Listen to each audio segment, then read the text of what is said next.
إن الحمد لله الأكرم الذي خلق الإنسان وكرمه وعلمه من البيان ما لم يعلم،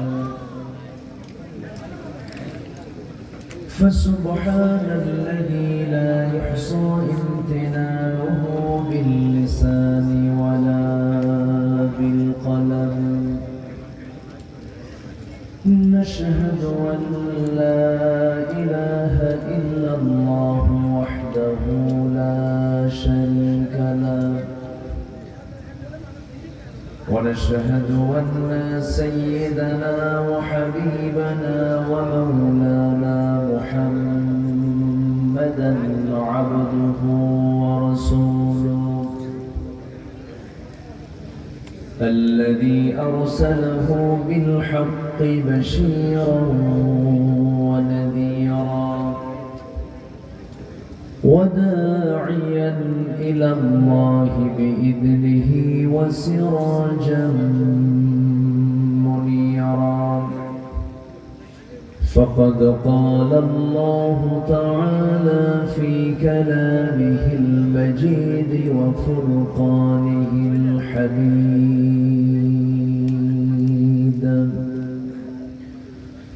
أعوذ بالله من الشيطان الرجيم. بسم الله الرحمن الرحيم.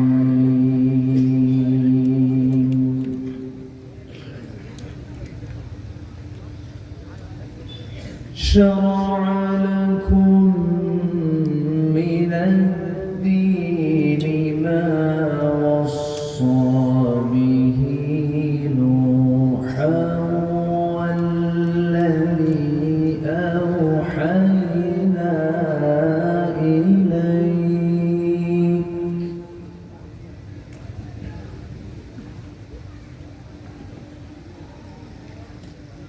أوحينا إليك وما وصينا به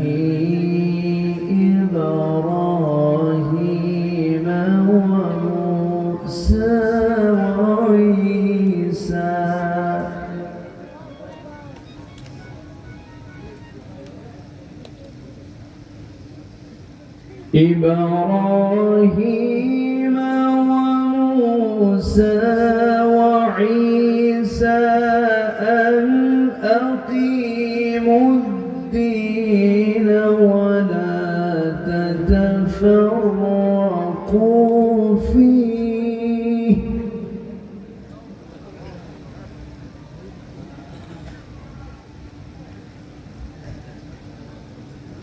كبر على المشركين ما تدعوهم إليه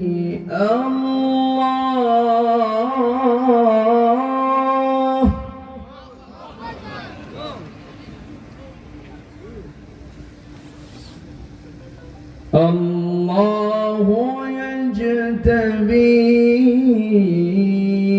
إليه من يشاء ويهدي إليه من ينيب.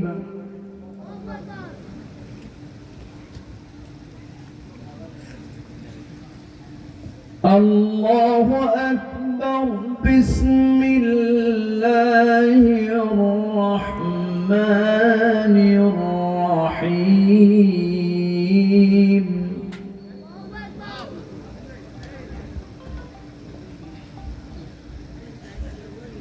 إن الله وملائكته يصلون على النبي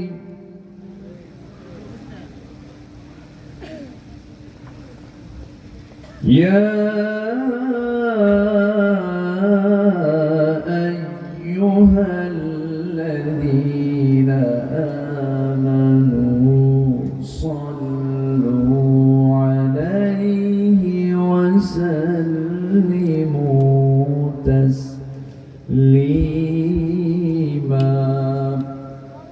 اللهم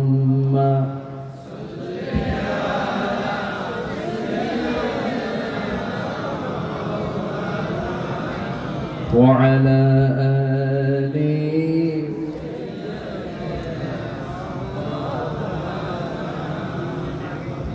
সবাই বলুন بلغ العلا بكماله كشف التجى بجماله حسنت جميع خصاله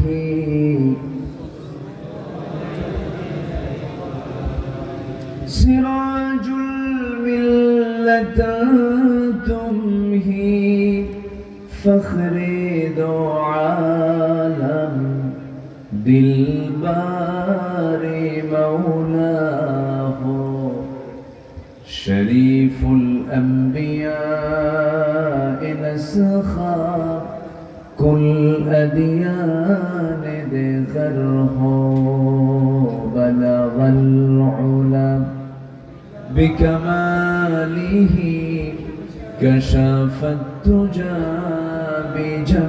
بجماله حسنت جميع خصاله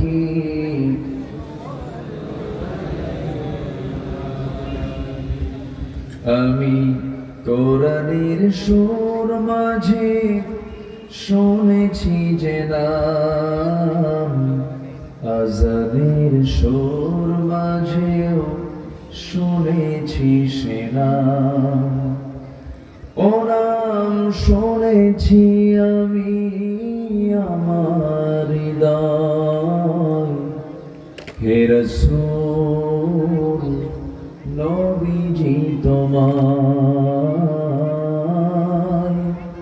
হে রাসূল নবীজি তোমায়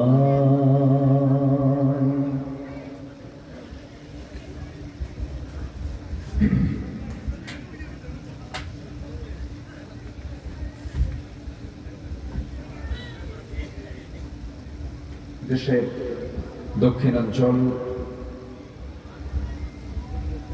কুমিল্লা জেলার নাঙ্গলকোট উপজেলার সাতবাড়িয়া পূর্বপাড়া দারুল উলুম ইসলামী মাদ্রাসা যুব সমাজ মাহফিল ইন্তেজামি কমিটি কর্তৃক আয়োজিত 11 জানুয়ারি 2025 অনুষ্ঠিত 16তম তাফসীরুল কোরআন মাহফিল 2025 সরকারি প্রাথমিক বিদ্যালয় মাঠে আয়োজিত আজকের এই মহৎ আয়োজনের সম্মানিত সুযোগ্য সভাপতি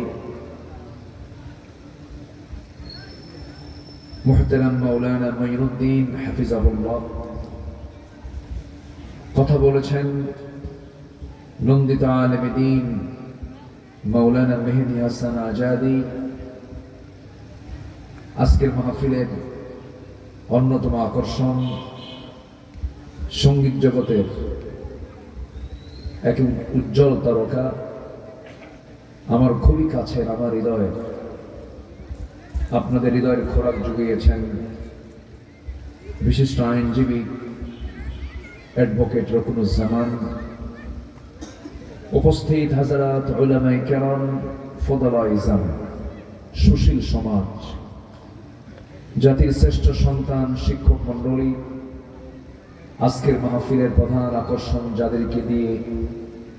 যাদেরকে নিয়ে আজকের এই সাজানো গোছানো বর্ণাঢ্য আয়োজন তাওহীদের পতাকাবাহী কালিমার ঝান্ডাবাহী দ্বীন ইসলামের নূর শারদুল বীর মুজাহিদ প্রাণ প্রিয় সম্মানিত দ্বীনী ভাইরা আড়ালে বসে আছেন শ্রদ্ধেয়া সম্মানিতা মা বোনেরা আলোচনার সূচনায় আনুষ্ঠানিকতার মধ্য দিয়ে আমার পক্ষ থেকে আবারও দিল খোলা সালাম, আসসালামু আলাইকুম ওয়া রাহমাতুল্লাহি ওয়া বারাকাতুহু।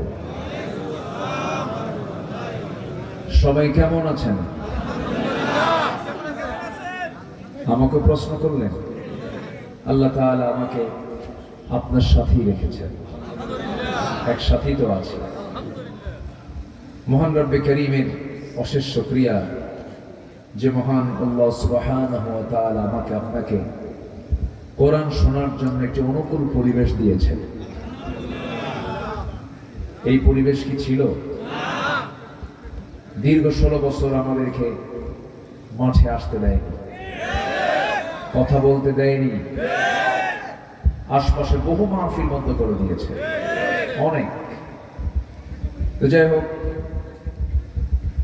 আমরা একটি নিশ্চিন্ত, একটি অনুকূল পরিবেশ আমরা পেয়েছি, বলি আলহামদুলিল্লাহ।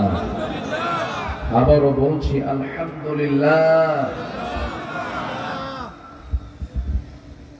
একটা সাইড আওয়াজ আসছে, একটু খেয়াল রাখেন, একদম ক্লিয়ার করেন যেন। হ্যাঁ, লুজ কানেকশন মনে হচ্ছে।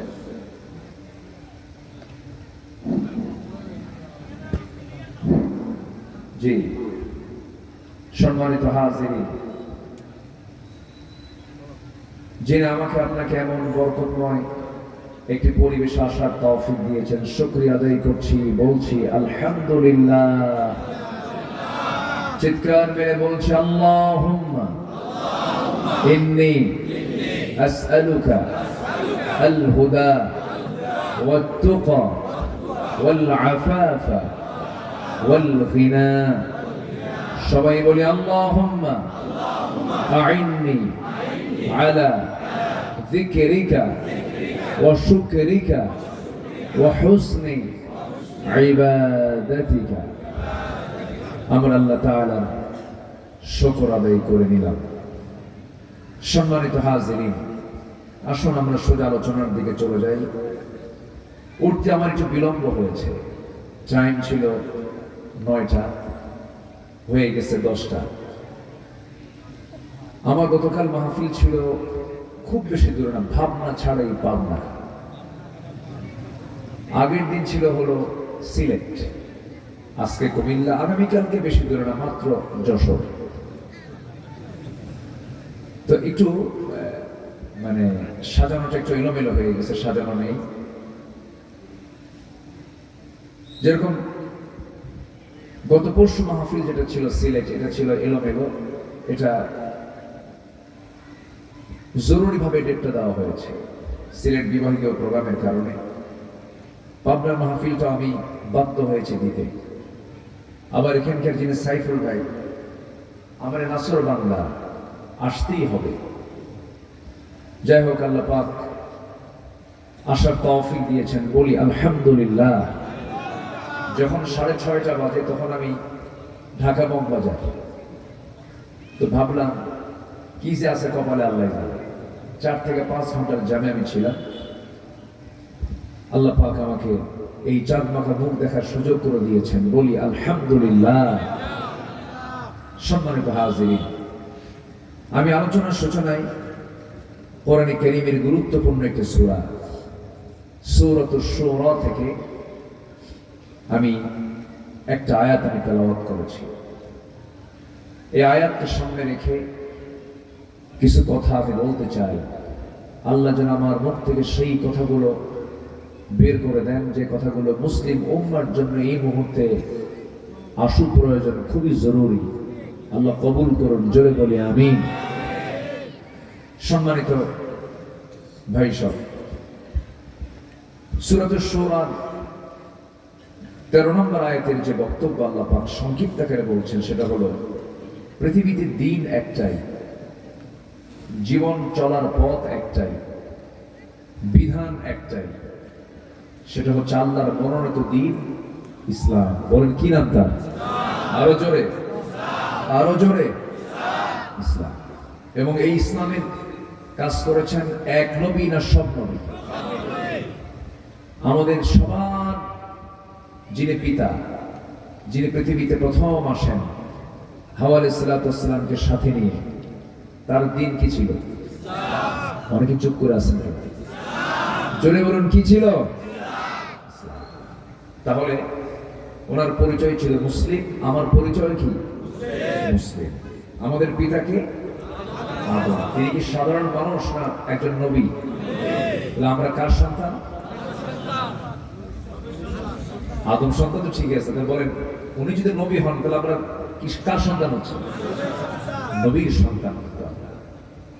এটা কিন্তু ছোটখাটো কোনো সম্মান না। আমরা কিসের সন্তান বলেন তো? নবীর সন্তান। এবং তিনি ছিলেন আমাদের বাবা, যিনি প্রথম পিতা, তিনি ছিলেন বড় জ্ঞানী মানুষ। আল্লাহ নিজে বলছেন ওয়াল্লামা আদামাল আসমাআ কুল্লাহা, আমি আদম আলাইহিস সালামকে সকল নামের শিক্ষা দিয়েছিলাম। পৃথিবীতে কিয়ামত পর্যন্ত এমন জ্ঞানী মানুষ আসবে না। এখন আছে প্রেজেন্ট ওয়ার্ল্ডে কেউ আছে এরকম সকল কিছুর নাম জানালো এরকম লোক আছে দুনিয়াতে? নাই। তাহলে জ্ঞানী গুণী এখন বেশি না আগের লোকই বেশি? আমার আব্বা, আমাদের আদি পিতা আদম কত বড় জ্ঞানী ছিলেন যে ওয়াল্লামা আদামাল আসমাআ কুল্লাহা, সকল কিছুর নামের সাথে আল্লাহ পাক সকল কিছুর সাথে তাকে পরিচয় করে দিয়েছিলেন। সেই পিতার আমরা সন্তান। আমাদের সেই পিতার দ্বীনও ছিল ইসলাম। আমাদের যিনি নবী তার দ্বীনও ছিল কি? ইসলাম। কিন্তু এখন ইসলামের বাইরে আরো ভেজাল আছে না নাই? এটাই আমার আজকে আলোচনা। ভেজালগুলো কি কি, এই ভেজাল থেকে কেমনে নিজেকে গুটিয়ে আনা যায়, এই বিষয়ে আমি কিছু আজকে কথা বলতে চাচ্ছি। কারণ মূল জায়গা যদি না ঠিক থাকে নামাজ পড়ে লাভ হবে না। আসতে পান কেন? আমাদের তাওহীদ যদি প্রতিষ্ঠা না হয়, তাওহীদকে যদি আমরা লালন না করতে পারি, তাহলে তো কোনো কাম হবে না। মাথায় টুপি দিয়ে লুঙ্গি না পড়ার মতো। মাথায় টুপি দিয়া কি লুঙ্গি না থাকার মতো। মাথায় টুপি আছে কিন্তু পরনে কি নাই? লুঙ্গি নাই। এটা হওয়া যাবে না। সম্মানিত ভাইরা, কোন সূরা থেকে যেন তেলাওয়াত করেছি বলুন তো? সূরাতুশ শুরা, শুআরা, শুরা অর্থাৎ পরামর্শ। বলেন কি কি বলেন তো?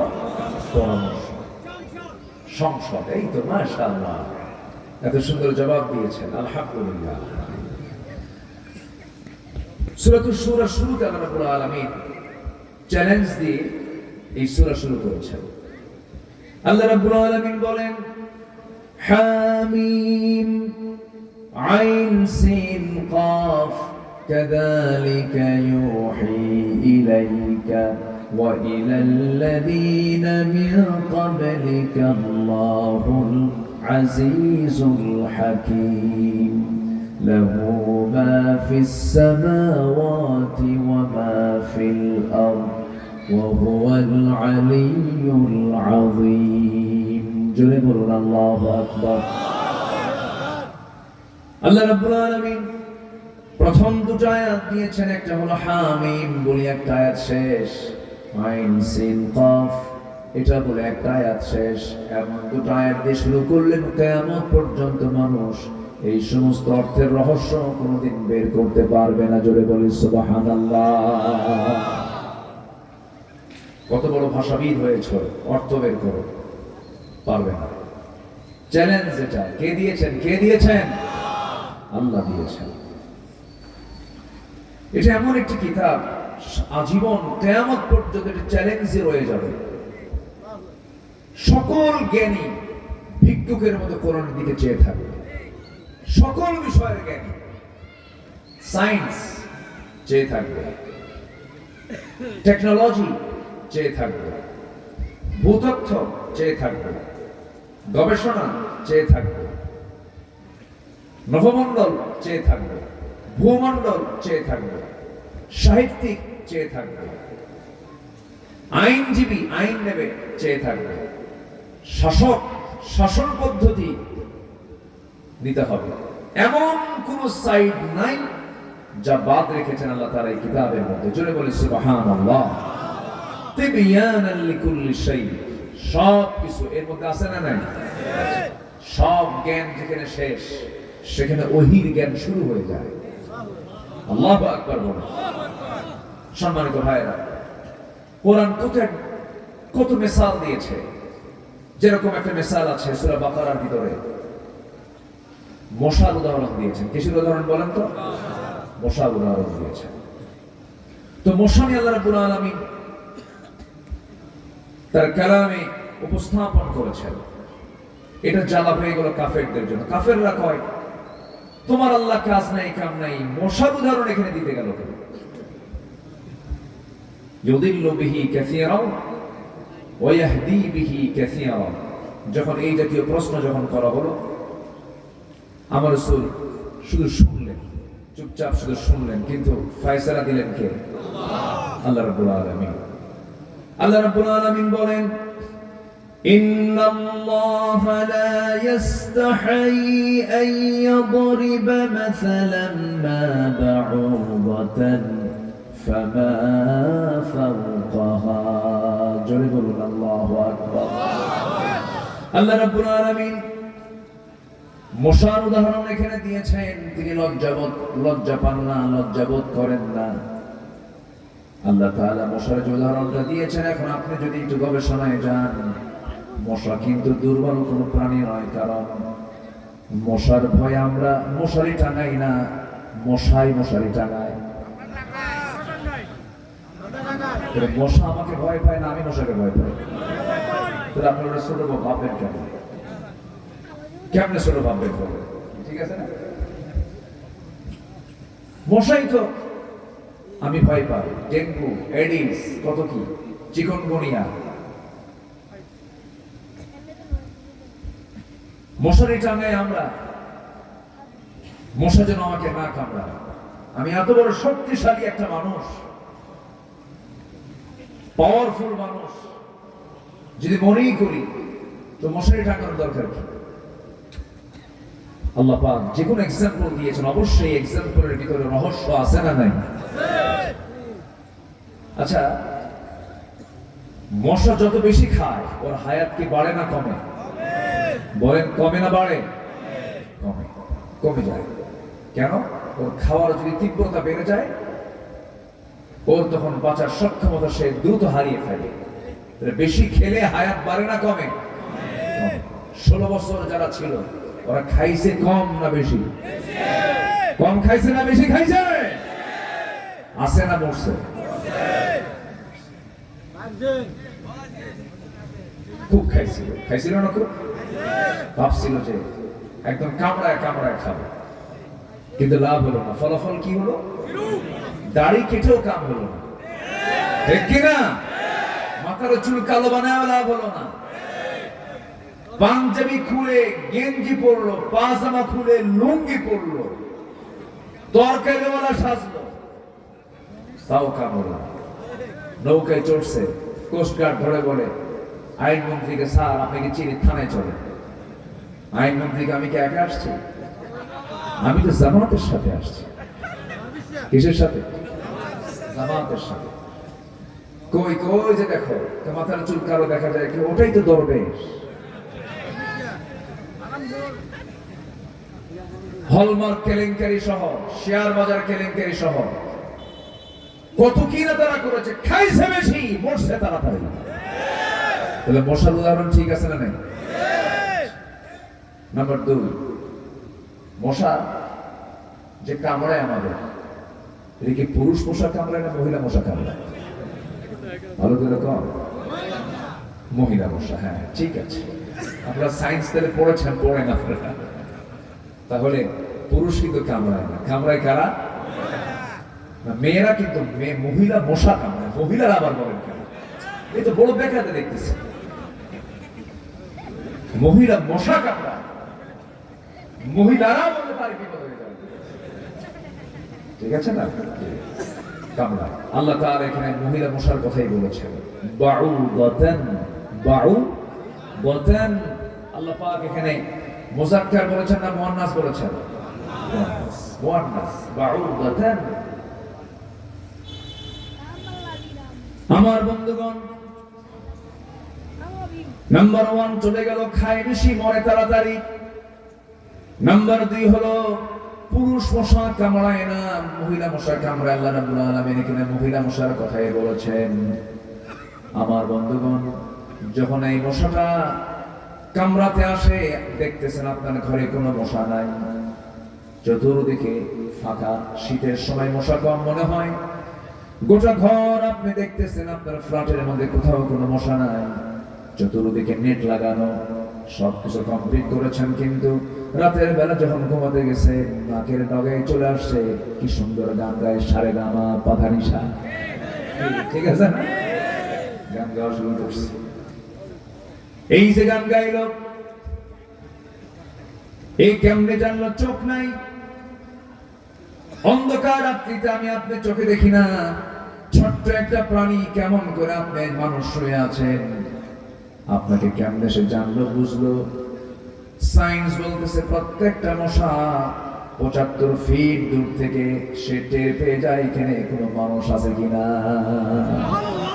75 ফিট দূর থেকে। কত ফুট বলেন? মশা কি ছোটখাটো কিছু না। আমার বন্ধুগণ, নাম্বার 3 হলো মশা যখন আপনার নাকের ডগায় এসে, যখন কানের কাছাকাছি এসে যখন ভন ভন করে আওয়াজ, যখন সে সুর দিয়ে যখন আওয়াজগুলো করতে থাকে, সেই সময় তার পাখাটা নড়ায়। সায়েন্স বলতেছে প্রত্যেক সেকেন্ডে মশা তার পাখা নড়াই হলো 300 থেকে 600 বার। 300 থেকে 600 বার। পৃথিবীতে এত দ্রুত নড়ে কোনো মেশিন আজ পর্যন্ত কোথাও আবিষ্কার হয়নি। প্রতি সেকেন্ডে 300 থেকে 600 বার মশা তার পাখার ঝাপটা নড়ায়, পাখা নড়ায় সে। আল্লাহ। নাম্বার 4 হলো একজন মানুষ এই পৃথিবীতে আল্লাহ রাব্বুল আলামিন তাকে মশার কামড় দিয়ে বিদায় করে দিয়েছেন। কারে খন? কারে কারে কারে? নবরুদকে। ন্যাংরা মশা। কি মশা দিয়া? ন্যাংরা। ওর মানে পাও ঠিক ছিল। আল্লাহ পাক পাহাড়ের মুখ খুলে দিয়েছিলেন, মশার বাহিনী এসেছিল। আল্লাহ পাক যে সবচেয়ে দুর্বল তাকে দিয়ে তাকে শেষ করে দিয়েছেন। তাহলে আল্লাহ কোরআনে যা বলেছেন, অতিরিক্ত অপ্রাসঙ্গিক কোন একটা কথাও কি আছে? মাকড়সা নিয়ে কথা বলেছেন। কি নিয়ে বলেন তো? মাকড়সার একটা সূরা আছে, সেই সূরার নাম কি বলেন? সূরাতুল আনকাবুত। আল্লাহ রাব্বুল আলামিন বলেন কি সুন্দর করে মাকড়সার ব্যাপারে আল্লাহ রাব্বুল আলামিন সূরাতুল আনকাবুত নাযিল করেছেন। কাফিরদের উদাহরণ দিতে গিয়ে মাকড়সার প্রসঙ্গ আল্লাহ রাব্বুল আলামিন টেনেছেন। আল্লাহ রাব্বুল আলামিন সুন্দর করে এতগুলো তথ্য যে দিয়েছেন 1500 বছর আগে, দেখুন কি সায়েন্টিফিক ব্যাখ্যা তার। মাসালুল লাযীনা ইত্তাখাযু মিন দুনিল্লাহি আউলিয়া কামাসালিল আনকাবুত اتخذت بيتا وإن أوهن البيوت لبيت العنكبوت لو كانوا يعلمون. جربون الله أكبر. سورة العنكبوت আয়াত নাম্বার 41 41 নম্বর আয়াত। আল্লাহ রাব্বুল আলামিন কাফিরদের ব্যাপারে বলছেন, যারা আল্লাহকে ছেড়ে অন্য কাউকে গার্ডিয়ান বানাবে, যারা তাদের দৃষ্টান্ত হলো মাকড়সা। কি বলেন? কি দৃষ্টান্ত?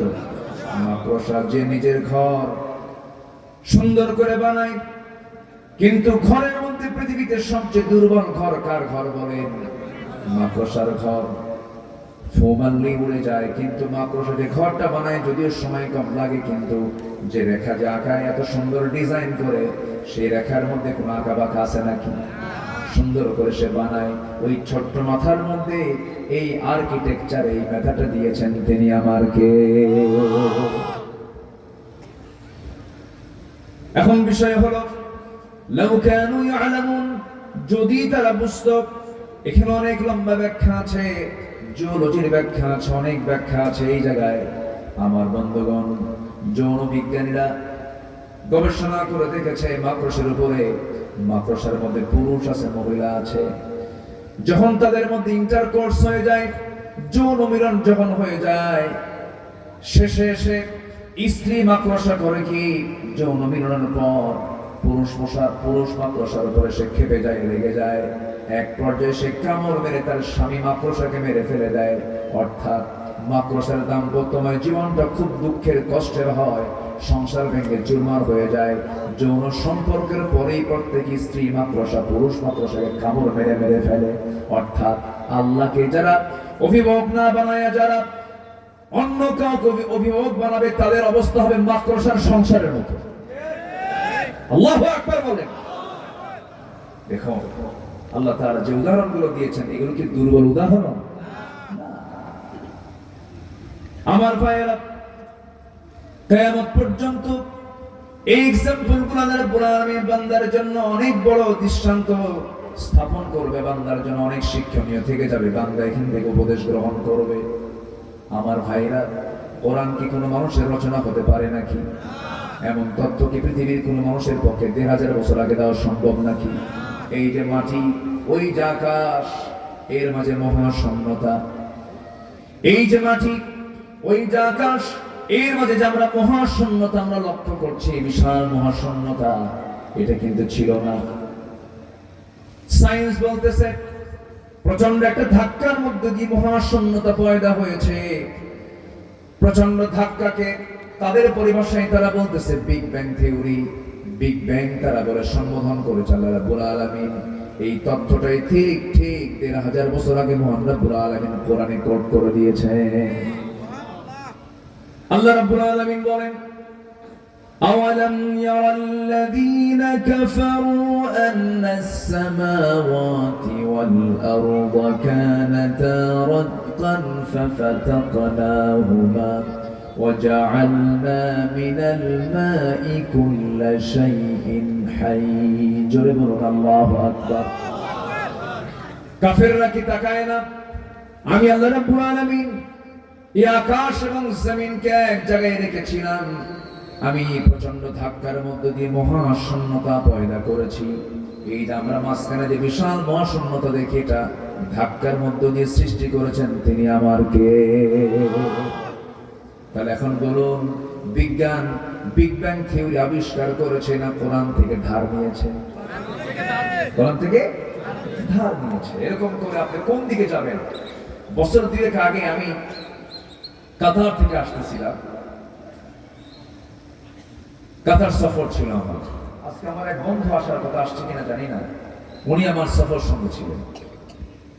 জাফর আহমদ মজুমদার, উনি এই নাঙ্গলকোটের মানুষ। বন্তলি চেনেন তো নাকি? বন্তলির আশেপাশে ওনার বাড়ি, বন্তলিতেই বাড়ি। তো আমরা দুজন কাতার সফরে ছিলাম। তো কাতার থেকে ফেরার পথে, কাতার কি বলে, দোহা টু ঢাকা, দোহা থেকে আমি ঢাকায় আসবো, বিমানে চড়লাম। বিমানে চড়ি, প্রায় তো চড়া হয়, কিন্তু এরকম চিন্তা কখনো করিনি। নিচের দিকে তাকায় দেখি বিশাল মেঘের একটা স্তর, চোখ আর পারে না, কত বিশাল বড় বড় এই মেঘমালার একটা বিশাল স্তর আমি দেখলাম। তো ভাবলাম, আল্লাহ, এই মেঘমালাকে তুমি ঝুলায় রাখছো কেন? কেমনে ঝুলায় রাখলা তুমি? এর কি ওজন আছে না নাই? আমি এরকম করে চিন্তা করতেছি। আমি হেরে গেছি মেঘের মাঝে। তো ভাবলাম দেখি একটু সার্চ দেই, একটু চিন্তা করি কি করা যায়। তো সায়েন্স উদ্ঘাটন করে দেখলাম যে মেঘের ওজন আছে।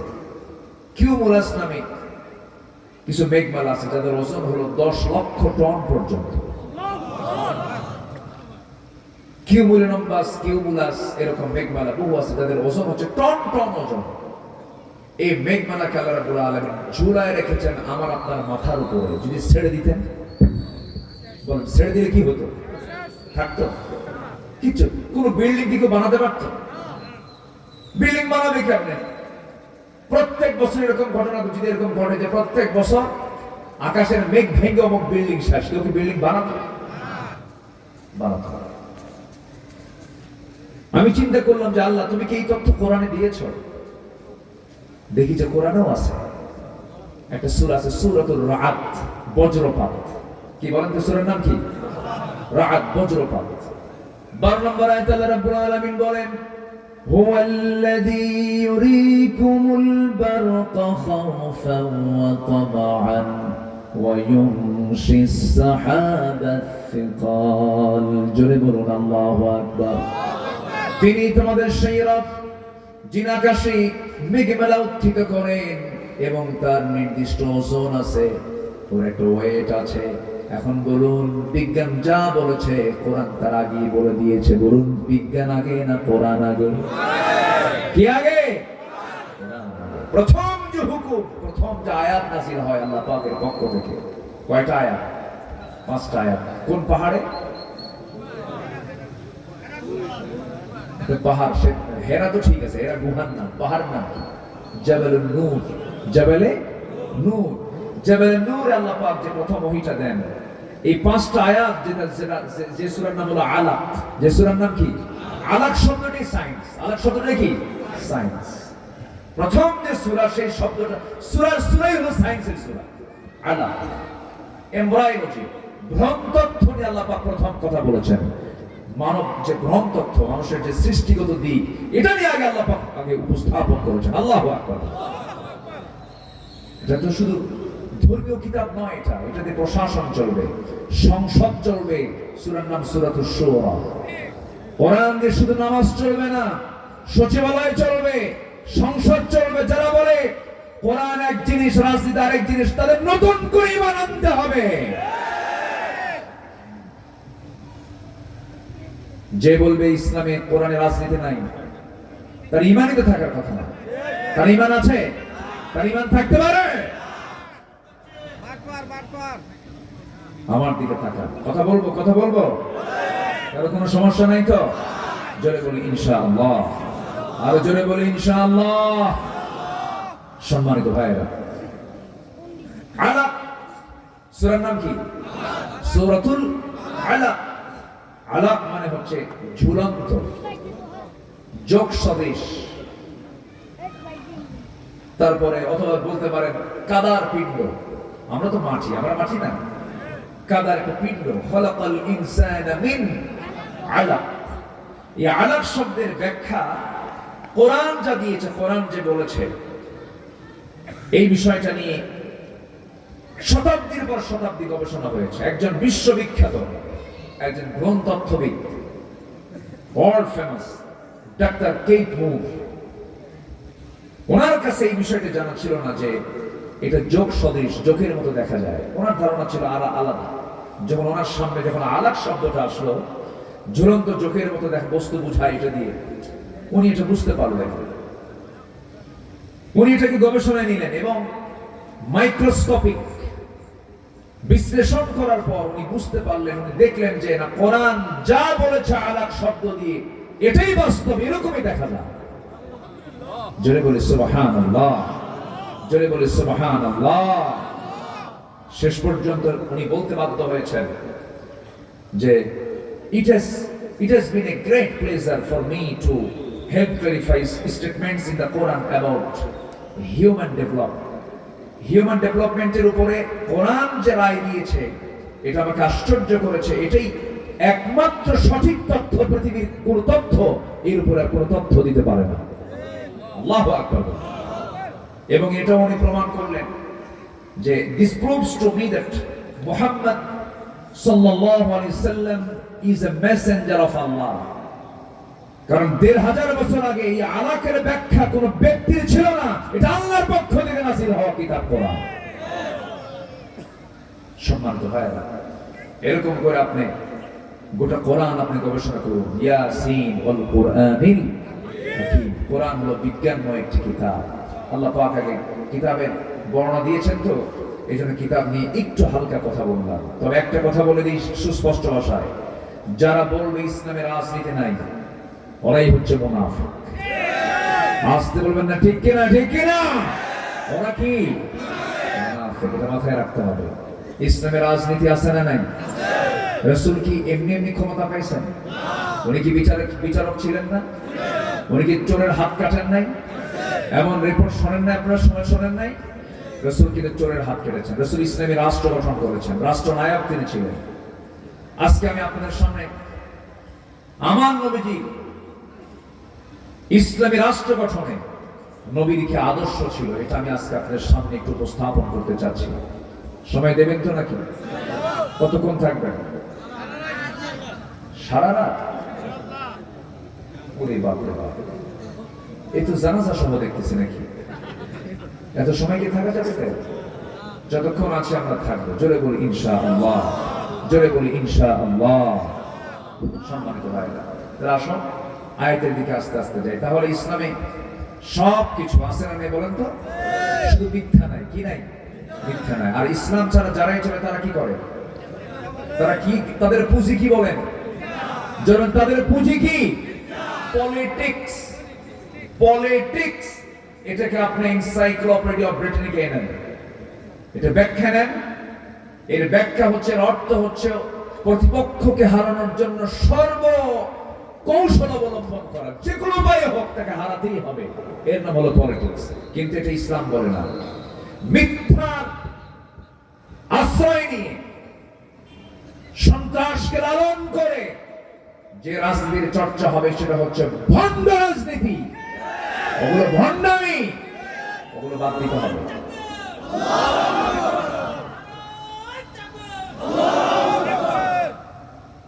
শেষ হয়ে গেল? আরেকটু বলে।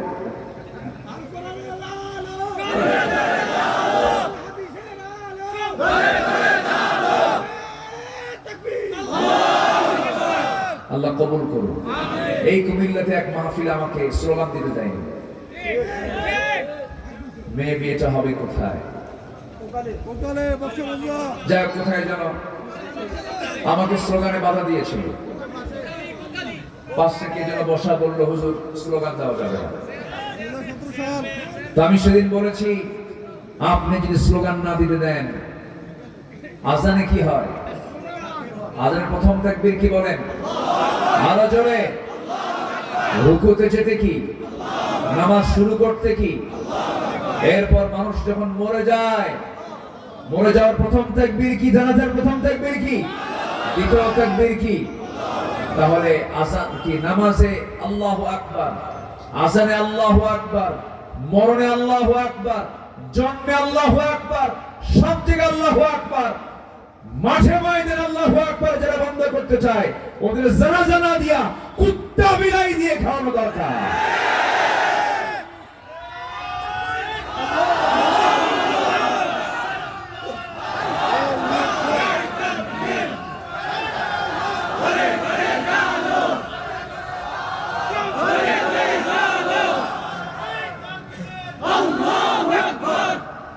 আল্লাহ কবুল করুন। জোরে বলি আমিন। এদেশের আকাশে কালিমার পতাকা উড্ডীন হবে, এটা আমার বিশ্বাস। জোরে বলি ইনশাআল্লাহ। সব দেখা শেষ। আগামীর দেশ হলো ইসলামের দেশ, ইসলামের দেশ, ইসলামের দেশ।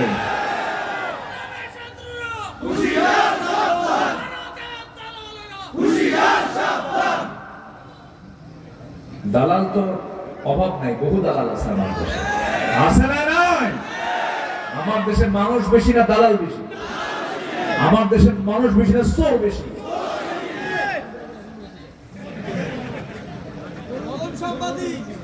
হ্যাঁ, কুমিল্লার মানুষ খুব সচেতন, কিন্তু কুমিল্লা যাকে ধরে ছাড়ে না। ধরে ধরে ধরে না, ধরলে কুমিল্লা হ্যাঁ একদম তারা দাঁড়িয়ে যায় কার নামে? কুম লিল্লাহ, কুম লিল্লাহ, আই কুমিল্লা। ঠিক আছে, বলি আলহামদুলিল্লাহ। কুমিল্লা, কুমিল্লা শব্দের মধ্যে কিন্তু আল্লাহ আল্লাহ আছে, আছে না? মানে আমার রবের নামের মধ্যে লামের উপরে তাসদিদ আছে না? এই জেলার লামের সঙ্গে তাসদিদ আছে না? বুঝতে হবে তো, জেলা ফার্স্ট। এটা বাদ দিয়া কইলে যে মেঘনা বানায় দিল, মেঘনা কইছিল না? মেঘনা কইছিল না? আচ্ছা যাই হোক, মতি হোক আর সোনা হোক, যা হয়ে হোক, আমরা ইসলাম চাই। আমরা কি চাই? ইসলাম চাই। কষ্ট পাচ্ছেন নাকি আপনারা? আল্লাহ পাক রাসূলকে বলতেছেন একটা আয়াত দিয়ে, সূরা শুরা 13 নম্বর আয়াত। কিন্তু আমি আজকে কোরআন শরীফ পাইছি, এখানে 13 নম্বর আয়াত খুঁজে পাচ্ছি না, এই পৃষ্ঠাই নাই। এই পৃষ্ঠা বাদ করছে, দেখেন 10 নম্বর, এখানে দেখি 23 নম্বর, এক পৃষ্ঠা নাই। আর ভাবতেছি খুঁজতেছি গেল করে, পরে দিকে ওই পৃষ্ঠাই নাই, পৃষ্ঠা বাদ পড়ে গেছে, প্রিন্টিং মিস্টেক হয়ে গেছে। এই যে দেখেন না, 484 487 মাঝখানে হয়। আমি মাথা ঘুরে উঠছে, আমার কি আয়াত কি আমি ভুলে গেলাম না, দেখি যে না আমার ঠিকই আছে মাথা, কোরআন পৃষ্ঠা নেই। আচ্ছা যাই হোক, 13 নম্বর আয়াত। আল্লাহ রাব্বুল আলামিন বলেন, شرع لكم من الدين ما وصى به نوحا والذي أوحينا إليك وما وصينا به إبراهيم وموسى وعيسى أن أقيموا الدين ولا تتفرقوا فيه كبر على المشركين ما تدعوهم إليه الله يجتبي إليه من يشاء ويهدي إليه من ينيب جربون الله أكبر এই চলে যাচ্ছেন আপনারা, এই যে কি চাপ, কি চাপ, নিম্ন ঊর্ধ্ব চাপ যেন না, ঊর্ধ্ব চাপ হলো বিড়ি খাওয়া চাপ। ওই যে সেটা মেলা মেলা কিছু আসতে পারে, কিন্তু টানতেছে অনেকে বিসমিল্লাহ কয়া খাচ্ছে, কিন্তু এই এত খাওয়া খায় জাতি বিড়ি, আল্লাহ। শীতে আরো কমে না বাড়ে? বাড়ে। ঠান্ডা লাগে তো টান দিলে নাকি গরম গরম লাগে, কি যে মজা পায় আল্লাহ জানে। আল্লাহ পাক এই ধোঁয়া থেকে আমাদেরকে বাঁচান। এটা ধোঁয়া তো গজব, ধোঁয়া কি গজব না?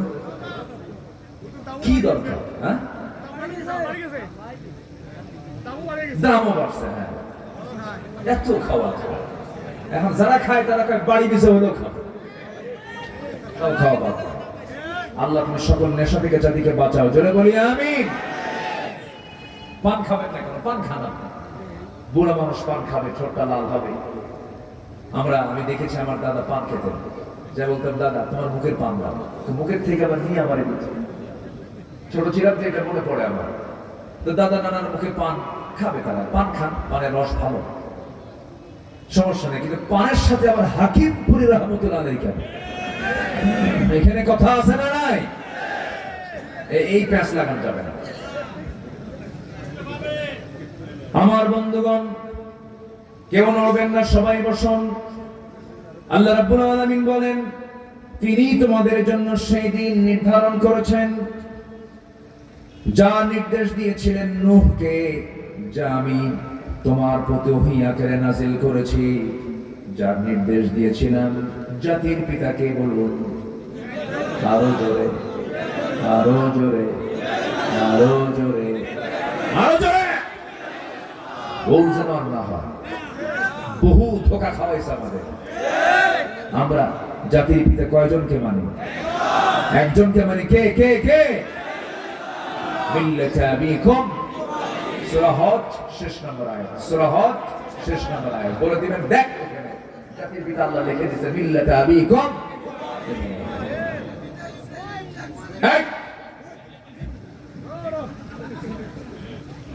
দরকার নেই এরকম করে বলা। আমরা ইব্রাহিমের সন্তান তো, ঠিক কিনা বলেন? আমাদের দাম নাই? আমাদের দাম নাই? আমাদের বাপ যদি ইব্রাহিম হয়, আমরা তার কি সন্তান? কোন সন্তানকে আমরা খাটো চোখে দেখবো না। কিন্তু এই সমস্ত জোর করে চাপিয়ে দেওয়া কোনো কথাও আমরা কেউ গ্রহণ করতে পারবো। এখন তো নেতা হওয়ার জন্য বেশি কিছু লাগে না। নেতা হওয়ার জন্য লাগে হচ্ছে কি জানেন? মোষ একখান 2.5 ইঞ্চি মোটা হাইব্রিড জাতের, এরকম মোটা একখান মোষ লাগবে, আর পেট একখান লাগবে 10 মাসের মতো। নেতা হয়ে গেছে। অথচ আমার নবী কিছু সাহাবী ছিলেন, দেখতে এত কালো, সাইয়েদনা বেলাল আযান দিতে সবাই নামাজে চলে যেত। দেখতে কি সুন্দর ছিলেন? বলেন, দেখতে শুনতে কি সুন্দর ছিলেন? কিন্তু দিলটা ছিল সুন্দর, তাকওয়া ছিল সুন্দর। বংশ দিয়ে কি করবেন? চেহারার সৌন্দর্য দিয়ে কি করবেন? সুন্দরের রূপ দিয়ে আপনি কি করবেন? কিছুই হবে না, সব একদিন শেষ হয়ে যাবে। আল্লাহ রাব্বুল আলামিন বলছেন, আমি এগুলো দেখব না। ইন্না খালাকনাকুম মিন যাকারিন ওয়া উনসা ওয়া জাআলনাকুম শুউবান ওয়া ক্বাবাইলা লিতাআরাফু ইন্না আকরামাকুম ইনদাল্লাহি আতকাকুম। বংশ, বিভিন্ন বংশ, বিভিন্ন ভাগ, বিভিন্ন সম্প্রদায় তোমাদেরকে ভাগ করে দিয়েছি, ভাষা দিয়েছি, বর্ণ দিয়েছি, যেন তোমরা একে অপরকে চিনতে পারো। কিন্তু জেনে রেখে দিয়ে আমার কাছে চৌধুরী দামি নয়, সরকার দামি নয়, মজুমদার দামি নয়, এরকম কোন গোষ্ঠী আমার কাছে দামি নয়। আমার কাছে দামি সেই লোকটাই, যে লোকটা, যে বান্দাটা আমি আল্লাহ আমাকে বেশি ভয় করে। জোরে বলি সুবহানাল্লাহ। বেলাল কি রাজার ছেলে না দাসের ছেলে? বেলাল হচ্ছেন গোলাম জাদা গোলাম, গোলাম জাদা। বাপও গোলাম ছিল, ছেলেও গোলাম, গোলাম ইবনে গোলাম। সেই বেলালকে আল্লাহ পাক এত সম্মান দিয়ে পৃথিবীর প্রথম মুয়াজ্জিনের প্রথম পদ দখল করেছেন কোন লোকটা? কালো কুসকুসে মানুষ। মাঝে মাঝে সাহাবীরা বলতেন, হুজুর কালো পাহাড় আসে। রাসূল একদিন বলেই ফেললেন, সাহাবীরা আমার বেলাল কেমন করে দেখো না, আমি কিন্তু অসন্তুষ্ট হয়ে যাব। সুবহানাল্লাহ বলবেন না? আমি কিন্তু অসন্তুষ্ট হয়ে যাব। পৃথিবীর সেরা সুন্দরের সাথে ছিলেন সাইয়েদনা বেলাল। আমার নবীজির সুন্দর সুরাত ছিল, এমন সুন্দর তিনি ছিলেন। শুধু আমার নবী নন, আদম থেকে শুরু করে আমার নবী পর্যন্ত যত নবী এসেছেন প্রত্যেকটা নবী ছিলেন মহা সুন্দর মানুষ। তাদের চেহারায় প্রমাণ পেয়েছিল তারা আল্লাহর নবী। সুন্দর চেহারার তার অধিকারী ছিলেন। ইউসুফ আলাইহিস সালামকে দেখি জিজি করে নারীরা লেবু কাটতে নিয়ে তারা তাদের হাত পর্যন্ত কেটেছিল।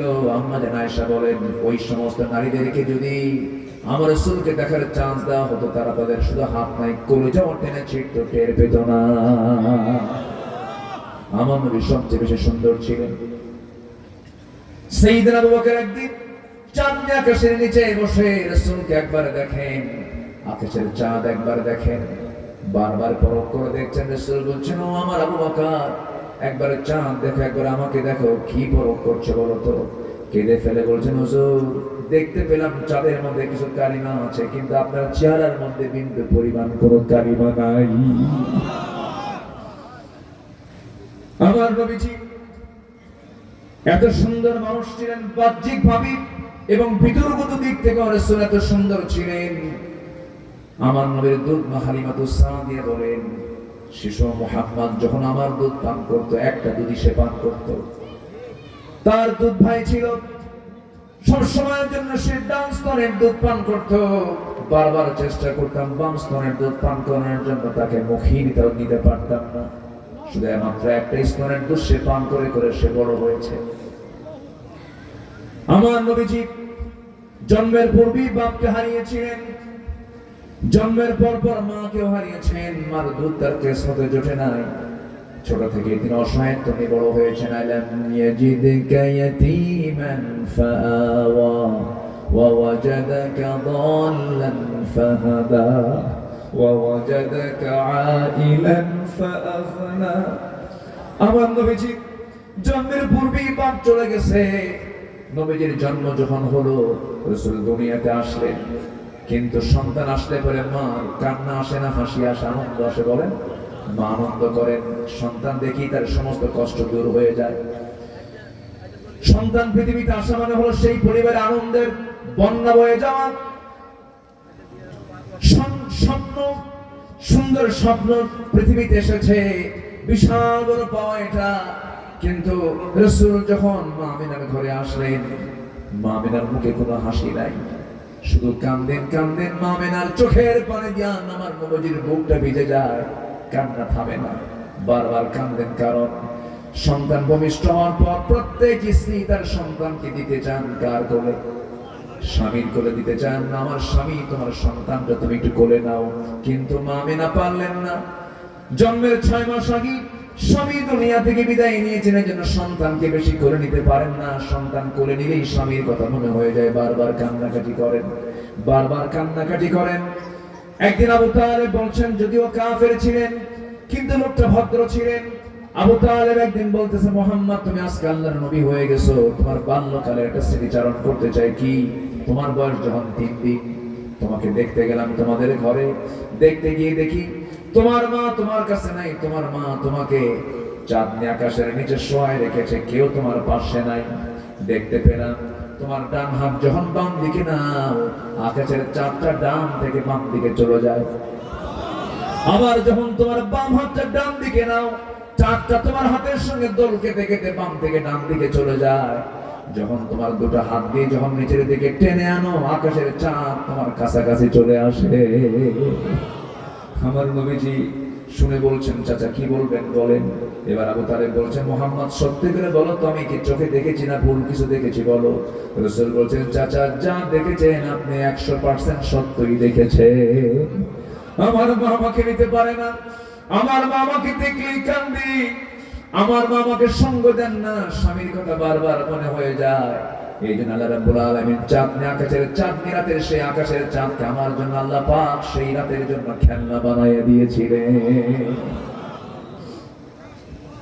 আমার ভাইয়েরা, সেই বিশ্বনবী সাইয়েদনা বেলালকে মর্যাদা দিয়ে দিলেন, সম্মান দিয়ে দিয়েছেন, চেহারা দিয়ে নয়, বংশ দিয়ে নয়, তার তাকওয়া দিয়া। এই জন্য আমাদের সবচেয়ে বড় অর্জন হলো আমরা তাকওয়া অর্জন করব, ঈমানটা ভালো করে আনবো। জোরে বলি ইনশাআল্লাহ। দিন মানবো একটাই, সেটা হচ্ছে ইসলাম। তার নাম কি বলে? ইসলাম। আমার বন্ধুগণ, যে ইসলামকে কায়েম করার জন্য সব নবী কাজ করেছেন। এখানে আল্লাহ পাক কয়েকজন নবীর নাম, ফেমাস নবীর নাম নিলেও কিন্তু কোন নবীর নাম কিন্তু এখানে মূলত বাদ দেওয়া হয় নাই। আল্লাহ পাক উদাহরণস্বরূপ শুধু 3জন নবীর নাম নিয়েছেন। কি বলেছেন? ইব্রাহিম ওয়া মূসা ওয়া ঈসা। আগে বলেছেন নূহ, নূহের কথা বলেছেন, মানে 3 হচ্ছেন সেকেন্ড পিতা। কি পিতা? সেকেন্ড পিতা। আদম হচ্ছেন প্রথম নাম্বার পিতা, সেকেন্ড হচ্ছেন নূহ আলাইহিস সালাতু ওয়াস সালাম, 3 নাম্বার হচ্ছেন ইব্রাহিম আলাইহিস সালাতু ওয়াস সালাম, 4 নাম্বার হচ্ছেন আমাদের দ্বীনি পিতা মুহাম্মদ সাল্লাল্লাহু আলাইহি ওয়াসাল্লাম। নূহ আলাইহিস সালাতু ওয়াস সালাম, ইব্রাহিম আলাইহিস সালাতু ওয়াস সালাম, মূসা আলাইহিস সালাতু ওয়াস সালাম, ঈসা আলাইহিস সালাতু ওয়াস সালাম, সবার নাম এসেছে। সবার দায়িত্ব ছিল কি? আন আকিমুদ্দীন ওয়া লা তাতাফাররাকু ফীহি। তোমরা কি করবে? আল্লাহর দ্বীনকে সকল দ্বীনের উপরে বিজয়ী করবে। খবরদার সাবধান, মতপার্থক্য সৃষ্টি করবে না। গোটা করণের কোথাও আপনি দেখাতে পারবেন না আকিমুস সালাহ ওয়া লা তাফাররাকু, নাই, কোথাও কিন্তু নাই। কিন্তু আল্লাহ পাক যেখানেই ঐক্যের কথা বলেছেন, ওয়াতাসিমু বিহাবলিল্লাহি জামিআন ওয়া লা তাফাররাকু আন আকিমুদ্দীন ওয়া লা তাতাফাররাকু, এই সমস্ত কাজ করতে গেলে মতপার্থক্য সৃষ্টি করবে। আলেমদের মধ্যেও দ্বন্দ্ব আছে না নাই বলেন? আসতে বলবেন না, আছে না নাই? কিছু আলেম আছে, যত রক্ত লাগে দেব, প্রয়োজনে লোক পাঠাবো, আমি যাব না। আছে না নাই? 16 বছর একটা মামলা হয়নি, তেলবাজি করে চলেছে, তাদের আজ্ঞাবহ হয়ে কাজ করেছে, একটা আঁচড়ও গায়ে লাগে নাই। পথ পরিবর্তন হয়েছে। চোরের মায়ের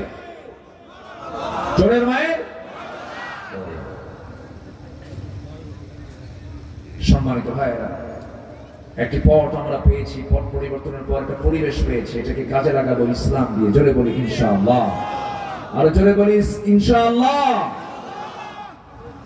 এত সুন্দর মানুষ আপনারা বসে আছেন, 3 পতন নীরব হয়ে, কোনো নড়াচড়া নেই, বলি আলহামদুলিল্লাহ। আল্লাহ কবুল করুন, আল্লাহ কবুল করুন। জোরে বলি আমিন। আমার বন্ধুগণ, ইসলামী রাষ্ট্র গঠনের নবীর আদর্শ কি? নাম্বার 1, তাওহীদ কি তিনি প্রতিষ্ঠা করেছেন। তাওহীদ প্রতিষ্ঠাই ছিল তার 1 নাম্বার ইসলামী রাষ্ট্রের মূল ভিত্তি। আল্লাহ পাক তাকে জানাচ্ছেন, কুল ইন্নামা ইউহি ইলাইয়া إنما إلهكم إله واحد فهل أنتم مسلمون জোরে বলুন আল্লাহু আকবার। নবীজি মক্কার মাটিতে ফুল পেয়েছেন না মার খেয়েছেন? বলেন বলেন, ফুল পেয়েছেন না মার খেয়েছেন? আহারে, আমার নবীজি একদিন নামাজের জন্য কাবার চত্বরে দাঁড়িয়ে নামাজে দাঁড়াবেন, উতবা শাইবা মুগিরা সব একসঙ্গে চলে এলো। একজন বলে ফেললো, কে আছো? একটা মরা উটের নাড়ি ভুঁড়ি কি আনতে পারবে?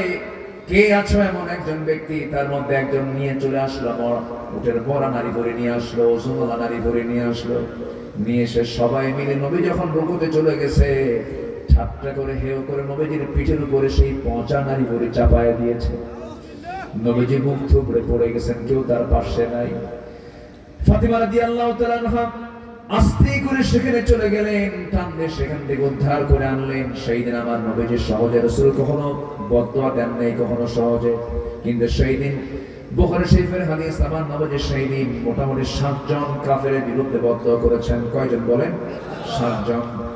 রাসূল বলেছেন, আল্লাহ আমর ইবনে হিশাম অর্থাৎ আবু জাহেল, উতবা ইবনে রাবিআ, শাইবা ইবনে রাবিআ, ওয়ালিদ ইবনে উতবা, উমাইয়া ইবনে খালাফ, উকবা ইবনে আবু মুআত, ওমর ইবনে ওয়ালিদ, এই 7 জনকে তুমি আল্লাহ পাকড়াও করো। আল্লাহ তুমি এদের প্রতি তোমার লানত নাযিল করো। আমার নবীজির দোয়া করতে দেরি, কবুল হতে দেরি হয় না। এই 7টা কাফের সব বদর প্রান্তরে কূপের মধ্যে তারা কুত্তার মতো মরে গেছে। ঠিক কি না? নবীদের বদদোয়া কবুল করেন কে? আলেমদের মনে হয় চোখের পানি কবুল হয় না। কবুল হইছে? হয়নি? কবুল হয়নি? মাওরি দিল্লি গিয়ে পড়বা, একদম সোজা দিল্লি গিয়ে পড়ছে। ঠিক কি না? বলেছেন 25 বছর আগের কথা, আমাদের কত বড় আল্লাহ ওয়ালা মানুষটা তিনি ছিলেন। আল্লাহু আকবার। এমন একটা সময় আসবে পালানোর জন্য তোমরা একটা ইঁদুরের গর্ত খুঁজে পাবা না। কথা রাইট? বাস্তব। সিলেটে গিয়েছিল হলো কলার পাতায় শুয়ে, জানেন না? আপনারা জানেন না? একজন জাস্টিস, মুখে কোনো হাসিও নাই, কি জানা না? কালা কইে না, আল্লাহ তো কালা বানাইছে। ঠিক আছে, মানে ওর মুখে কোনো হাসিও নাই, আমি ওর কোনো হাসতে দেখি নাই। মুখে হাসি কি জিনিস আমি দেখি নাই। যারা হাসে না ওদের বউরা যে থাকে কেমনে আমার বুঝে আসে। ওদের বউরা মনে মনে মরবে। প্রেম প্রীতি আছে না? বলেন, স্বামী স্ত্রীর মধ্যে একটু মহব্বত আছে না? যে না হাসে ও বউ কি করবে? তাদের মরে যাক। দেখেন, যে কইছে তাদের মরে যাক, বিয়ে করে না।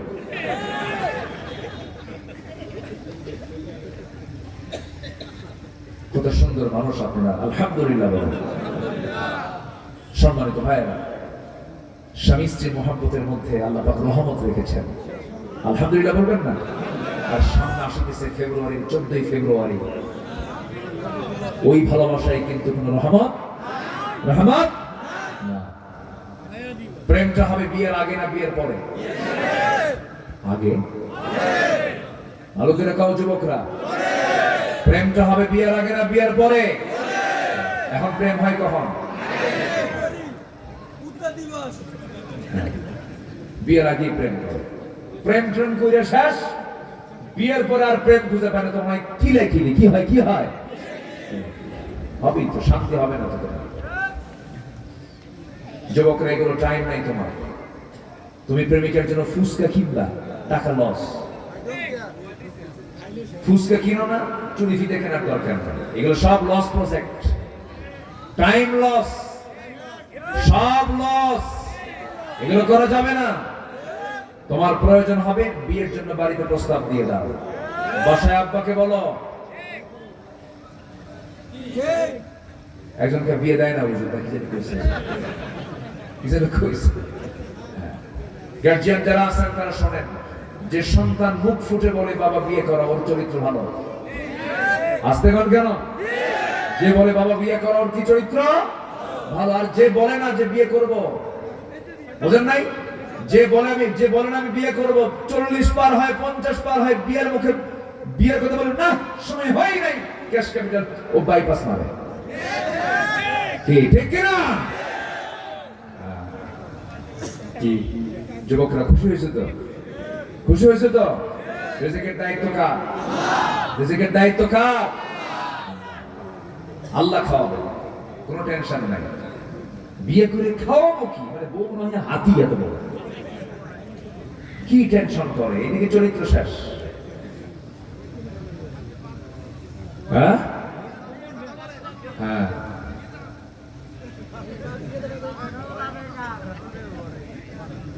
খুব সুন্দর, আপনারা এত সুন্দর, মুখ ফোটা মানুষ না, সবাই কথা বলে, ভাই বলি আলহামদুলিল্লাহ, আলহামদুলিল্লাহ বলেন। আমি তো মন চাচ্ছিল আমাকে আপনার সবাইকে আপনাদেরকে আমি বুকের মধ্যে নিয়ে নিই, আরো কাছে, এত দূরে রাখছেন কেন? একটু দূরে হয়ে গেছে, খুব ভালো, বলি আলহামদুলিল্লাহ।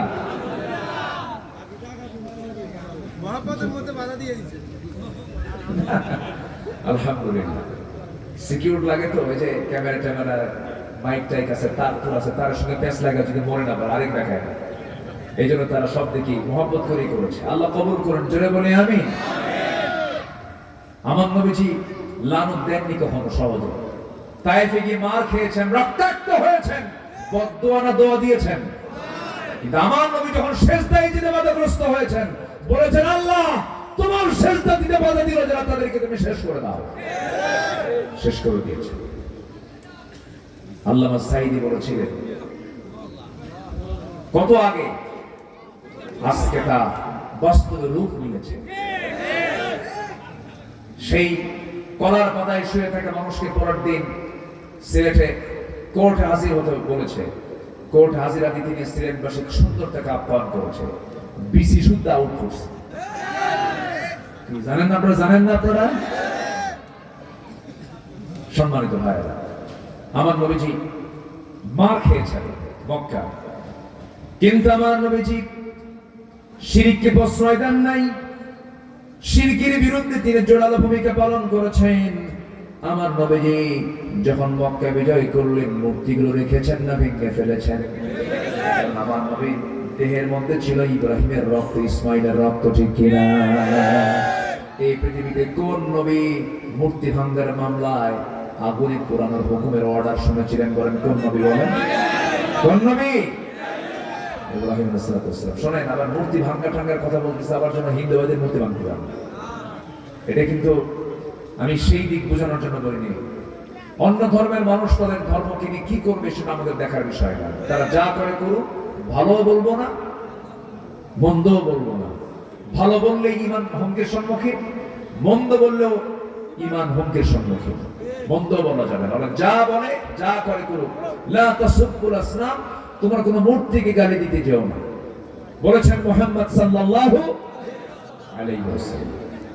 কিন্তু আমার নবীর হাতে যখন বিজয় চলে আসলো, মক্কায় ঢুকে তিনি মূর্তিগুলোকে রেখেছেন, ভেঙেছেন, এবং তিনি আল্লাহ পাকের অর্ডার পেয়ে তিনি বলেছেন কি, কুল জাআল হক ওয়া যাহাকাল বাতিল ইন্নাল বাতিলা কানা যাহুকা। জোরে বলুন আল্লাহু আকবার। আমার ভাইরা, এক নম্বর হলো তাওহীদকে প্রতিষ্ঠা করেছেন, সকল শিরক বিদআত উৎখাত করেছেন। এটা হচ্ছে নবীদের এক নম্বর আদর্শ রাষ্ট্র গঠনে। নম্বর 2 হলো সকল হিংসা তিনি দূর করেছেন, ভ্রাতৃত্ব প্রতিষ্ঠা করেছেন। ইন্নামাল মুমিনুনা ইখওয়াতুন ফাআসলিহু বাইনা আখাওয়াইকুম ওয়াত্তাকুল্লাহ। জোরে বলুন আল্লাহু আকবার। আমার নবীজি বদর যুদ্ধ পাড়ি দিলেন, উহুদ যুদ্ধ পাড়ি দিলেন, খন্দক যুদ্ধ পাড়ি দিলেন। হুনাইন যুদ্ধের পর প্রচুর পরিমাণে গনিমতের মাল নবীর হাতে চলে এলো। রাসূল করলেন কি, আরবদের মাঝে এবং কুরাইশদের মাঝে তিনি সমস্ত প্রচুর পরিমাণে সেই গনিমতগুলোকে সবার মাঝে বন্টন করলেন।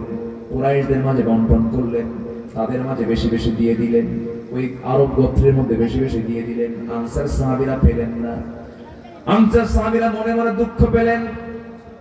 এমনকি একজন এই পর্যন্ত বলেই ফেলেন, আল্লাহর কসম করে বলছি, রাসূল তার নিজ কওমের সঙ্গে মিশে গেছেন, নিজ কওমের সঙ্গে মিশে গেছেন। সব তাদের দিল, আমাদের কিছুই দিল না। আমার নবী যে এই কথা শুনলেন, বলুন তো এই কথাটা ভ্রাতৃত্বের মধ্যে একটা ফাটলের সম্ভাবনা আছে না নাই? বলেন, ছিল কি ছিল না? সাহাবীরা বলতেছেন, আনসাররা বলেছেন, একটা বাচ্চা হারানো গেছে আমাদের স্বেচ্ছাসেবক ভাইদের কাছে, আছে নাম স্নেহশীল তার বাড়ি। আচ্ছা ঠিক আছে, বলবো ইনশাআল্লাহ। কি হয়েছে? বাচ্চা হারাই গেছে, কাইসা সমস্যা, বাচ্চা একটা হারাই গেছে, কি যেন পাচ্ছে না, কমিটির কাছে আছে। মা টেনশন করার দরকার নেই, বাবার টেনশন করার দরকার নেই। কি না ইসরায়েলের পজিটিভ করতেছে, প্রসঙ্গ মিলে গেছে, দেখছেন? আলহামদুলিল্লাহ, খুব ভালো। কি যেন বলতেছিলাম, ভুলে গেলাম। ও, আনসার একজন সাহাবী বলেই ফেললেন কি যে রাসূল তার আত্মীয়দের সাথে মিশে গেছেন, কোরআনের সঙ্গে মিশে গেছেন, আমাদের কিচ্ছু দিলেন না। বলেন তো, এটা কি সংকট না? বিশাল সংকট সৃষ্টি হতে পারে, ভ্রাতৃত্বের বন্ধন নষ্ট হয়ে যেতে পারে, এমন জাতীয় কথা সবার মধ্যে চালাচালি শুরু হবে। আমার নবীজি এই কথাটা শোনার সঙ্গে সঙ্গে তেজোদ্দীপ্ত একটা ভাষণ দিলেন ভ্রাতৃত্ব তৈরি করার জন্য। তিনি বলে ফেললেন, আওয়াজাতুম ইয়া মা'শারাল আনসার ফি আনফুসিকুম ফি লাআআতিন মিন আদ-দুনিয়া তাআল্লাফতু বিহা কওমান লিয়ুসাল্লিমু ওয়া আকালতুকুম ইলা ইসলামিকুম আলা তারদাউনা ইয়া মা'শারাল আনসার আন ইয়াহদাবা আন-নাস বিশ-শাতি ওয়াল বা'ীর ওয়া তারজি'উ বিরাসূলিল্লাহি সাল্লাল্লাহু আলাইহি ওয়াসাল্লাম ইলা রিহালিকুম। তোমরা কি চাও না, তোমরা কি মনে মনে দুঃখ পেয়েছো আমি দুনিয়ার তুচ্ছ জিনিস দিয়ে একদল মানুষকে ইসলাম গ্রহণের দিকে আকৃষ্ট করেছি, আর তোমাদেরকে আমি তোমাদের ইসলামের উপরে ছেড়ে দিয়েছি? হে আনসার সম্প্রদায়, তোমরা কি সন্তুষ্ট নও যে অন্যরা ভেড়া উট নিয়ে ফিরে যাবে আর তোমরা তোমাদের রাসূলকে নিয়ে তোমাদের ঘরে ফিরে যাবে? কি সুন্দর করে সমাধান দিলেন। রাসূল বললেন, তারা উট ভেড়া নিয়ে চলে গেছে, ওদেরকে আমি ইসলামের দিকে একটু আকৃষ্ট করার জন্য দিয়েছি, আর তোমরা নিয়ে যাচ্ছ তোমাদের ঘরে তোমাদের রাসূলকে। আল্লাহু আকবার বলেন। ভ্রাতৃত্ব নষ্ট হলো না, ভ্রাতৃত্ব আরো মজবুত হলো। রাসূল ভ্রাতৃত্ব মজবুত করার জন্য কথা বলতেন। আর আমার দেশের বুজুর্গরা কিছু আছে, খালি পেঁচ লাগায়। তাহলে কি লাগায়? নূর না মাটি, এই না ওই, দুনিয়ার পেঁচ মুছ লাগায় বাস। আমার নবীজি ইহুদি কন্যাকে বিয়ে করেছেন, মারিয়া কিপ্তি, জানেন না? কত কন্ট্রোল ছিল তার ভিতরে। ইহুদিরা কি সোজা না বাঁকা? মানে সোজা না বাঁকা? আমার বন্ধুগণ, নাম্বার 3 হলো ন্যায় বিচার প্রতিষ্ঠা করতে আমার নবীজি অনড় ছিলেন এবং তিনি বিলম্ব করতেন না, যা বিচার তা ফয়সালা করে দিতেন। কারণ আল্লাহ রাব্বুল আলামিন সূরা নাহলের 90 নম্বর আয়াতে বলছেন, ইন্নাল্লাহা ইয়া'মুরুকুম বিল আদলি ওয়াল ইহসানি ওয়া ইতা'i যিল কুরবা ওয়া ইয়ানহা 'আনিল ফাহশা'i ওয়াল মুনকারি ওয়াল বাগি ইয়া'iদুকুম লা'আল্লাকুম তাযাক্কারুন। জোরে বলুন আল্লাহু আকবার। আমার নবীজির বিচারালয়ে একটা চোর ধরা পড়ে গেল, চুন্নি ধরা পড়ে গেল। চুন্নি হলো মহিলা, চোর হলো পুরুষ। এক মহিলা চুরি করে ধরা পড়েছে, খুব সম্ভ্রান্ত পরিবার, ধনী পরিবার, উচ্চ বংশীয় পরিবার। নবী বললেন, কোনো কথা নাই, বংশ দেখা যাবে না, চোর চুরি করে ধরা পড়েছে, হাত কাট। কি? হাত কেটে ফেলো। ফাকতাউ আইদিয়াহুমা আস-সারিকু ওয়াস-সারিকাতু ফাকতাউ আইদিয়াহুমা, চোর হোক অথবা চুন্নি হোক, হাত কেটে ফেলে দাও। কোনো আপিল করা যাবে না এখানে, কোনো কিছু চলবে না এখানে। ও চুরি করলো কেন? হাত কেটে ফেলো। যে মহিলার হাতের হাত কাটার অর্ডার দেওয়া হয়েছে, ওই পরিবার থেকে একটা বিশাল মহল চলে গেছে ওমর ফারুকের কাছে তদবির করার জন্য। এখনো তদবিরের লোক আছে না? নাই? তদবির করার জন্য গেছে। সেই দিন ওমর ফারুক গলে গেছে। কি গলে গেছে? নরম হয়ে গেছে। ওমরের মতো মানুষ নবীর কাছে এসে বলে, হুজুর দেখুন তো বিচারটাকে একটু বিবেচনায় নিয়ে আসা যায়। রাসূল রক্তি মাখার ধারণ হলো, লাল হয়ে গেছে রাসূল। রাসূল বলছেন, ওমর তুমি কি বলো এটা? ওয়াল্লাহি লাউ আন্না ফাতিমাতা বিনত মুহাম্মাদিন সারাকাত লাকাতআতু ইয়াদাহা, আল্লাহর কসম, ওই ফাতিমা না হয়ে আমার মেয়ে ফাতিমা বিনতে মুহাম্মদ যদি আজকে চুরি করে ধরা পড়তো, আমি রাসূল নিজে তোমাদের সবার চোখের সামনে আমার মেয়েকে সামনে নিয়ে এসে হাতটা ধরে আমি নিজে রাসূল তার হাতটা কেটে ফেলে দিতাম। নবীজি নরম, খালি নরম অসংসি সারা জীবন, খালি মাফ করছে। ডাকাতের শাস্তি রাসূল কেমনে দিয়েছেন সবার ইতিহাস সম্পর্কে হাদিস জানা আছে। এক রাখালকে হত্যা করেছে একজন হত্যাকারী, হত্যা করে চলে গেছে, সে উট অপহরণ করে নিয়ে চলে যাচ্ছে। রাসূল জানতে পারলেন, বললেন ওকে যে অবস্থায় পাও ধরো। ধরা হলো। রাসূল বললেন, রাখালকে যেমন করে মেরেছো ওকে তেমন করে মারো। আল্লাহু আকবার বলবেন না? রাখালকে যেমন করে মেরেছে তেমন করে মারো। হাত কাটা হলো, পা কাটা হলো, চোখ তোলা হচ্ছে। এমন সময় ওই ডাকাতের প্রচন্ড তৃষ্ণা, পানির জন্য ছটফট করছে, মরুর বালু চাটতেছে। এক সাহাবী গিয়ে বলছেন, ইয়া রাসূলুল্লাহ, খুব দয়া হচ্ছে, ও মরুর বালু চাটে, ওকে একটু পানি দেওয়া যাবে কি? রাসূল বললেন, রাখালকে কি সে পানি দিয়েছিল না? এক চুল পরিমাণ পানি দিতে পারবি না তোরা। আল্লাহু আকবার বলেন। বিশ্বনবী মুহাম্মদ সাল্লাল্লাহু, খালি আমরা নরম নরম শুনি। বিচারক কাকে বলে? ন্যায় বিচারের প্রতিষ্ঠায় তিনি ছিলেন অনড়। আল্লাহু আকবার বলেন। তার সিদ্ধান্ত থেকে তিনি চুল পরিমাণ নড়তেন না। 12টা পয়েন্ট, 3টা হয়েছে। আরো যদি ঘন্টা দিয়ে সময় লাগে থাকবেন তো? না, আমি সময় নেব, আমি শেষ করব। শীতের রাত বসুন, আর একটু কথা বলি, আমি শেষ করে দেব। নাম্বার 4, আমার নবীজির রাষ্ট্রের সামাজিক দায়িত্ব এবং দরিদ্রদের প্রতি খুব সহযোগিতা ছিল। রাসূল গরিবের বন্ধু না ধনীর বন্ধু? ধনীরও বন্ধু ছিল, সবার বন্ধু। কিন্তু আজকে ধনীগুলো এসে কেউ কার কিসের বন্ধু হয়? ধনীগুলো এসে কার বন্ধু হতে চায়?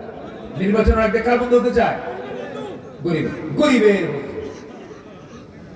এটা একটা ঠকবাজি, এটা প্রতারণা, ভোটের লাইন। এইটা এখন কে জানে কইছে? হ্যাঁ, গরিবের বন্ধু হওয়ার দরকার, কিন্তু আপনি কি ধনী শত্রু নাকি? বলতে পারেন জনদরদি, বলতে পারেন গরিবের বন্ধু মানে কি? এটা কি কথা? এর মধ্যে অবশ্যই একটা ফাঁক ফোকড় আছে না নাই? না। আমার নবীজি নিজের মেয়ে দুটাকে বিয়ে দিয়েছেন। একজন ছিলেন সবচাইতে শীর্ষস্থানীয় ধনী। কে? বলেন বলেন বলেন।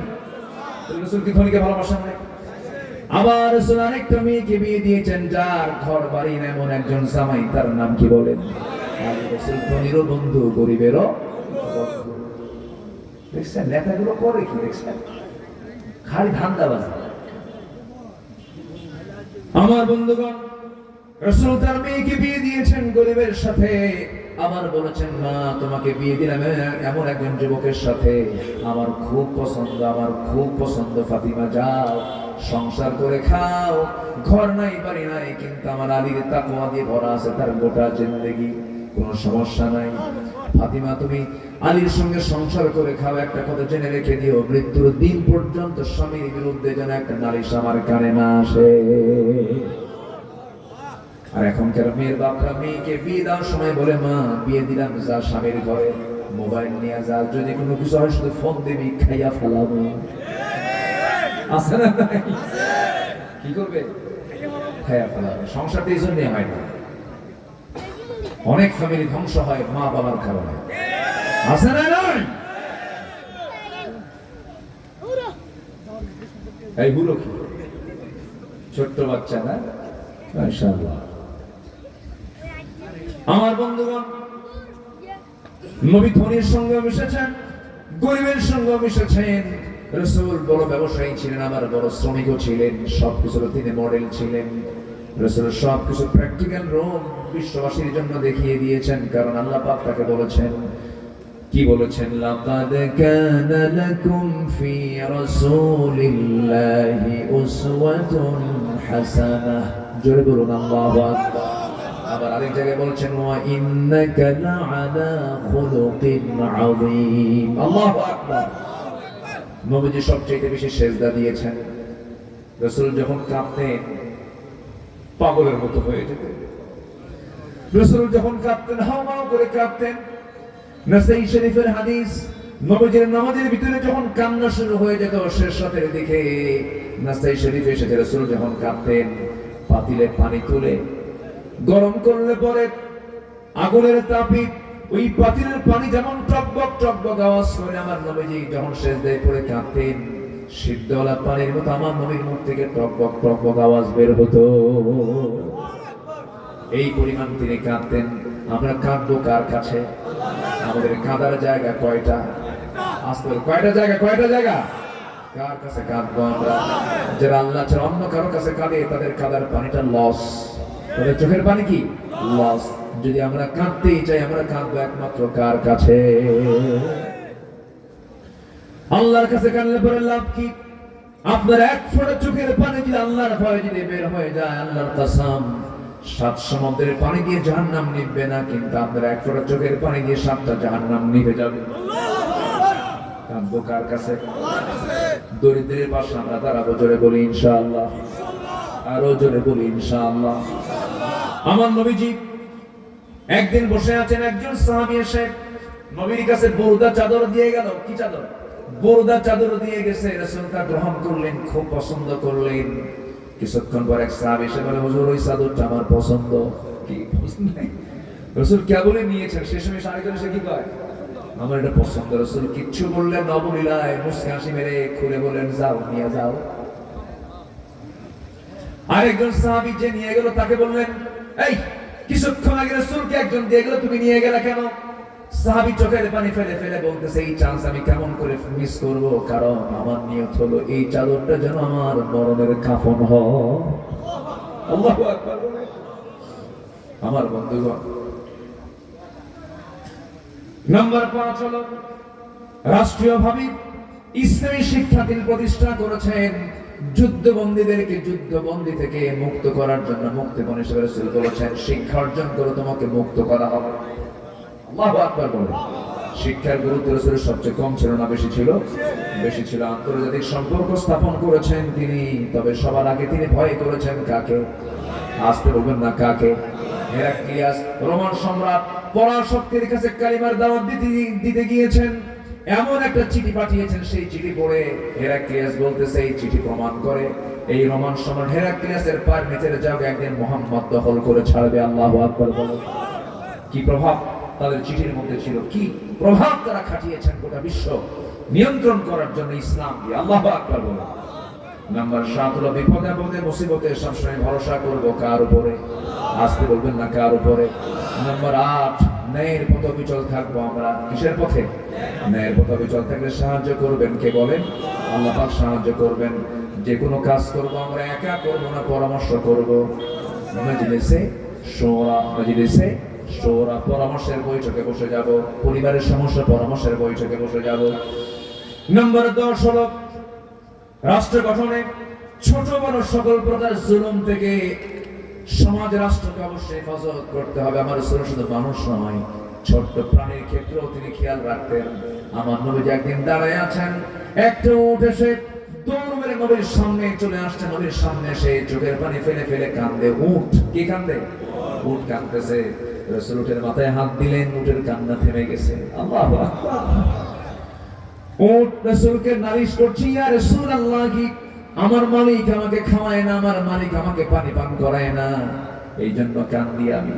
রাসূল বলেন, মার রাব্বু হাদাল জামাল, এই জামালের এই উটের রবটাকে? তাকে তাড়াতাড়ি ডেকে নিয়ে আসো। ডেকে আনা হলো। ডেকে আনার পরে বলতেছে, তুমি তো একে খাওয়াও না, একে পান করাও না।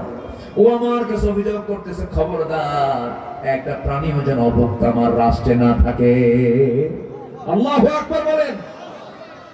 রাসূল কি রাষ্ট্র তৈরি করেছিলেন? আল্লাহু আকবার।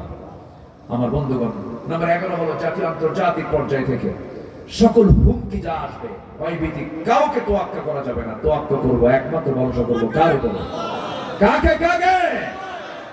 কোন দিল্লি আমাকে বাঁচাবে না, রাশিয়া আমাকে বাঁচাবে না, আমেরিকা বাঁচাবে না। আমেরিকা তো নিজেই শেষ হয়ে যাচ্ছে, ক্যালিফোর্নিয়া জ্বলে পুড়ে শেষ, ঠিক কি না? ওরা ফিলিস্তিনকে আগুন জ্বালাইছে, আল্লাহ ওদেরকে আগুন জ্বালায় দিছে। আপনি কাউকে জ্বালায় দিবেন, আপনিও জ্বলবেন। এটাই বাস্তব, ঠিক কি না? যে গর্ত খনন করবে অন্যের জন্য, তার গর্ত খনন হয়ে যায়, সে ওই গর্তেই পড়বে। নাম্বার 12 হলো ছোট পরিসর থেকে বড় পরিসর, প্রতিটি জায়গায় নেতৃত্ব গড়ে তুলবো আমরা বেনামাজি না তাকওয়া ভিত্তিক?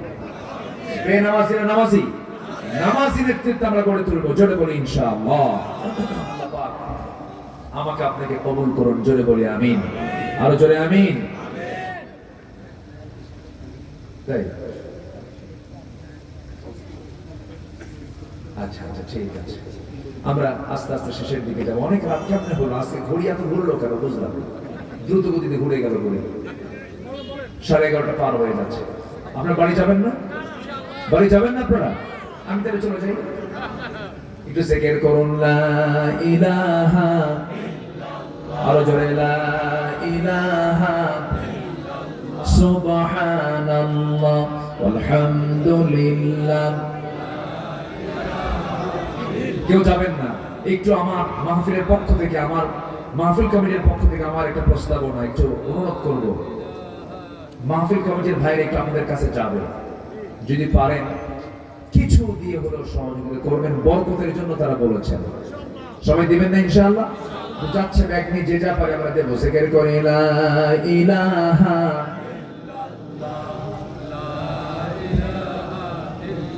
আরো জোরে লা ইলাহা সুবহানাল্লাহ আলহামদুলিল্লাহ লা ইলাহা, আরো জোরে আল্লাহ আল্লাহ আল্লাহু লা ইলাহা ইল্লাহু লা ইলাহা। দোয়া ছাড়া যাবেন? আমি তো দোয়া করবো, আমি দোয়ায় শামিল হব। কেউ তো জানেন এতক্ষণ, এখন উঠে যাচ্ছেন আপনি, একটু দোয়াটা করি আমরা একসাথে, একসাথে দোয়ায় শামিল হব, জোরে বলি ইনশাআল্লাহ। জিকির করি আল্লাহ আল্লাহ আল্লাহ।